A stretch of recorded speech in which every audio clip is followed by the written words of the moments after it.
Welcome to R5 TV news. Tirupati జిల్లా దక్షిణ కాశీగా విరాజిల్లుతున్న శ్రీకాళహస్తి క్షేత్రంలో సినీ తారల సందడి నెలకొంది. ప్రముఖ టాలీవుడ్ సీనియర్ హీరోయిన్ శ్రియా శరణ్ ఈ రోజు ఉదయం శ్రీకాళహస్తీశ్వరుడిని దర్శించుకున్నారు.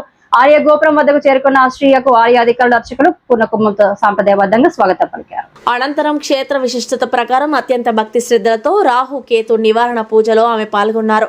సుమారు గంటన్నర పాటు జరిగిన ఈ ప్రత్యేక పూజా కార్యక్రమాల్లో పాల్గొన్న శ్రియ ఆ తర్వాత స్వామివారు మరియు జ్ఞాన ప్రసన్నాంబ అమ్మవార్లను దర్శించుకుని మొక్కులు చెల్లించుకున్నారు. దర్శనానంతరం ఆలయ మండపంలో అర్చకులు శ్రియకు వేద ఆశీర్వచనం అందజేశారు. ఆలయ కార్యక్రమంలో ఆలయ కార్యనిర్వహణాధికారి బికే వెంకటేశులతో అధికారులు స్వామివారి శేస్త్ర వస్త్రాన్ని కప్పి తీర్థ ప్రసాదాలను బహుకరించారు. ఇక తమ అభిమాన నటిని చూసేందుకు భక్తులు అభిమానులు ఆలయ పరిసరాల్లో పెద్ద ఎత్తున క్యూ కట్టారు. వారందరికీ అభివాదం చేస్తూ శ్రియ అక్కడి నుండి తిరుగు ప్రయాణమయ్యారు.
Thank you.